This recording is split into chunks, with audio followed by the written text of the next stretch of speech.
বন্ধুরা, আজকের ভিডিওতে দেখাবো ভালো ব্যবহারের মাধ্যমে যে মানুষ পুরস্কৃত হয় সেটি তোমরা দেখবে আজকের ভিডিওতে। দেখো, প্রথম মেয়েটিকে সে হ্যান্ডশেক করতে চাইলো কিন্তু সে করলো না।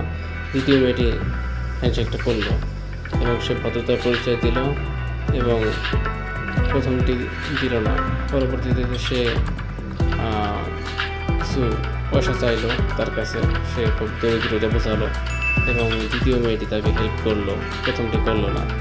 তাই সে পরবর্তীতে দ্বিতীয় মেয়েটিকে বোঝালো যে এটা সম্পূর্ণ একটা অভিনয় ছিল এবং আমি তোমাকে হেল্প করতে চাই তোমার এই ভদ্রতার কারণে। তাই সে দ্বিতীয় মেয়েটিকে একটি আইফোন গিফট করলো। তোমরা দেখতে পেতেছো আইফোনটি, এবং এটা দেখে প্রথম মেয়েটি খুব সারপ্রাইজড হলো যে আসলে সে কী ভুল করলো।